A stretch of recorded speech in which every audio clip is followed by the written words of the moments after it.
Most Buffalo school students were behind academically before the pandemic hit. Only a quarter tested at proficient levels for reading, writing, and math skills on state standardized tests.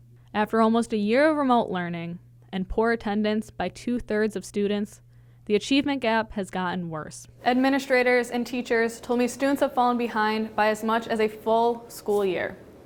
Nevertheless, the district promoted nearly all students to the next grade. Only 546 of the district's nearly 30,000 students were held back. Most of those attend high school. Only 43 were elementary pupils. For example, only one second grader was held back.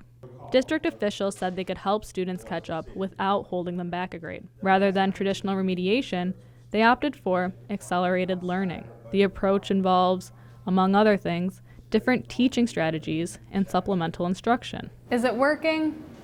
Not according to most of the parents, teachers, and administrators I spoke with. The method that they said they were going to use to catch children up, they can't fully implement it. The causes are many, mostly related to COVID. Staffing shortages, continued problems with technology, and a lack of transportation needed for after-school programs. The result? Children who are already the furthest behind, now the strategy to catch them up can't be implemented with fidelity, so they're falling further behind. What do school district officials have to say?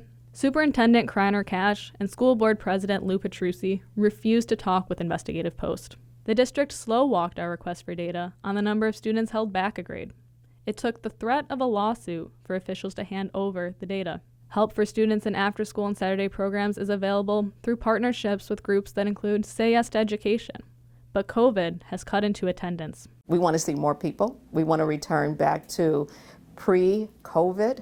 A lot of the challenges the district is facing aren't unique to Buffalo, but the district's size makes them more difficult to address.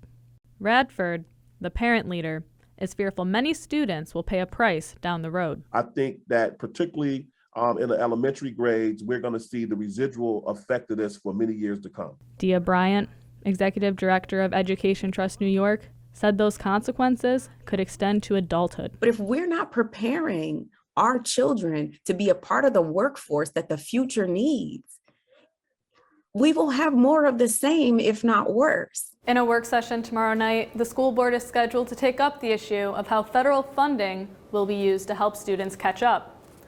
For Channel 2 News, I'm Lane Dowdle with Investigative Post.